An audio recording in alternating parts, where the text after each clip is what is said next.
As R&B music became commercially viable, others on the scene began to realise that jazz trappings were a hindrance to success.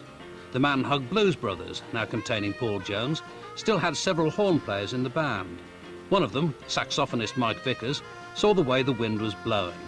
Mike Vickers learnt the guitar in a matter of a few weeks to make us more competitive with the kind of band that we saw becoming successful. They seemed all to be approximately 4, 5, 6 pieces, and there we were 7 and sort of, you know, a little bit unwieldy.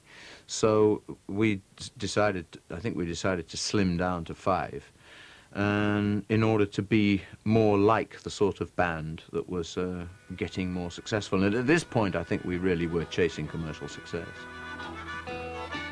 The next step was to recruit a new bass player, the original incumbent having been judged too jazzy. A friend of Paul Jones, ex-rooster Tom McGuinness, was approached. Basically, they said, "Do you promise to play simply if you join us as our bass player?" And hand on my heart, I said, "Yes, I do," because I'd never played bass in my life. The Man Hug Blues Brothers were signed to EMI. The house producer liked the band, but not its name. John Burgess said, "You're sitting on the best name. You couldn't think of a better name than Manfred Mann for a group." We said, "But it's his name. You might just as well call the group Mike Vickers." He said, "No, Manfred Mann is a wonderful name for a group." To me, it sounded a bit of a silly idea, because you have Manfred Mann's this, or you have, you know, it just didn't sound like a name. But John absolutely insisted. So we came up with this dummy nonsense about how we were all Manfred. Which one of you is Manfred? 5 hands go up, you know. And then we did this 5, 4, 3, 2, 1 thing, of course, when each person held up the number of fingers that he was in the band. The band's identity crisis inspired their first top 10 hit in January 1964, 5, 4, 3, 2, 1. We made the first record casually, sat around a room. I said, "Why don't we count down like a rocket?" And somebody said, "How about chugga chugga chuck?" And then Paul said this. It was me, Mike, and Paul, and something came out the end, and there was the record. What astonished me was people were interviewing me like we'd made some sort of musical breakthrough, which, you know, was to us it was just a fun song. You know, suddenly we'd made it, you know. But I didn't realize we'd only made it for 3 months and you had to do it again. That I didn't know. Now we're together nearly every single day singing. Manfred Mann did do it again. Do Wah Diddy went to #1 on both sides of the Atlantic. Well, I'm hurt, she's mine. I'm hurt, she's mine. Windows are gonna down. Oh, yeah. Do Wah Diddy, come Diddy, do. We got into making hit singles rather than being a rhythm and blues band. And we left the whole club scene behind.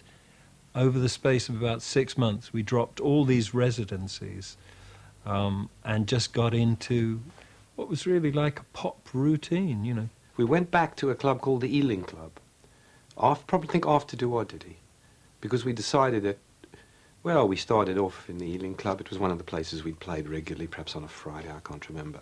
We decided to go back and play, and we thought we were doing the right thing and the nice thing. And we'd go back and we'd play as we played before, you know, for the promoter, the guy who ran the club. The resentment from the audience was just horrendous, as we'd presumably sold out and become pop stars. Oh, we're so happy, and that's how we're gonna stay singing. The hit single was the crucial thing. You had to have it, really, because you saw yourselves in competition constantly with the Stones and the Animals, and probably not with the Beatles, because they were so huge, you know, but with the Stones and the Animals and the Hollies and the Searchers and the Spencer Davis group. A record would come out. Sometimes they would immediately go in, but after that I remember them coming out and looking out who else was coming out at the same time. You think, Jesus, all these people are coming. And then you'd switch on the radio and it's not there. The Yardbirds, too, were aiming for a higher profile.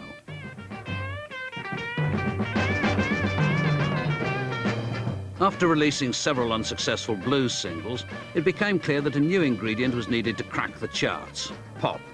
They found the winning combination with a song called For Your Love. It didn't take long to cut, but at the end of the session, It was like, you know, the feeling was, this is something special. There's nothing out there like this. I'll give you everything and more, and that's for sure. For Your Love suited the band's personality, or most of the band's personality. It unfortunately just didn't suit Eric. He was a purist, you know, he wanted, you know, a purist sound, and the idea of bringing in a harpsichord and congas and things like that just wasn't in his parameters. One interested observer was impressed by a different aspect of the record. Eric didn't really stand out until I heard the B-side of the For Your Love single, Got to Hurry, which was strictly an Eric guitar instrumental, and that was the one that, of course, just blew me away. Roger Dean played guitar with us at that time, and he was, I think it's fair to say that he was from the Chet Atkins School of Blues, which means that he wasn't really, you know, a great blues player. John got John McVie and I to sit around a jukebox to listen to the B-side of For Your Love. The solo was pure Chicago blues, and on the strength of that, John said, this is the man we want. The only disappointed person, of course, was Roger, who was a bit taken aback because he was a very loyal band member and a real nice guy, you know, but I mean, the music for me always has to come first, and that was just one very, very special instance where, you know, I just had to have Eric because he was the only person, as far as I was concerned, who had a clue as to what the blues was really all about. It was probably John's first of many sort of sackings, which were very short and swift. I mean, he wasn't for the drawn-out sort of notice. It was like, well, Eric's coming in, you're fired. Personnel changes were also about to hit the Graham Bond organisation, which, along with R&B, was still playing occasional jazz gigs with poet Pete Brown. Graham Bond's unorthodox approach to the role of band leader was beginning to disturb his associates. Graham aggravated so many people that could have done him good because he fought them, because he was an anarchist, and he would subvert managements and agencies, and of course then he was untogether and he did funny strokes like you know, spending everybody's money and you know, all sorts of stuff like that. At this time I had a graph on the wall of my earnings and it had suddenly plummeted when we started with the Graham Bond organisation.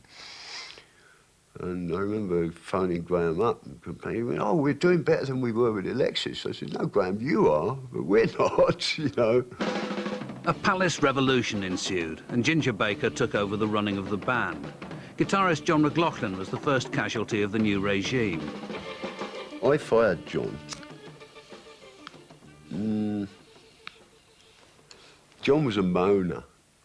And like, oh man, I can't stand any more of this. Oh, this is too much, you know. And one day, just like, I wasn't in a very good mood, and I said, well, why don't you fuck off then? And he did.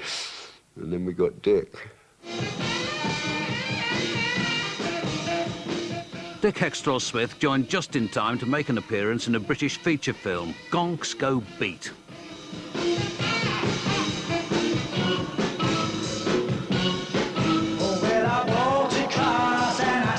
The film did little to solve the band's basic problem.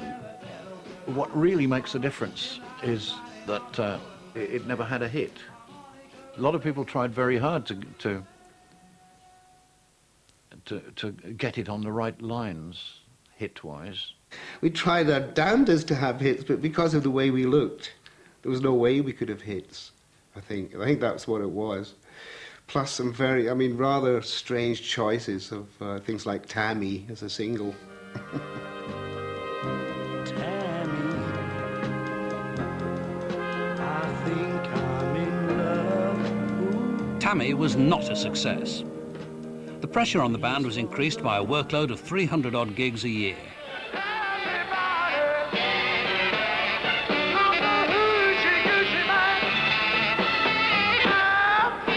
Life became more difficult when what was to become a legendary rivalry between Ginger Baker and Jack Bruce started to come to the surface.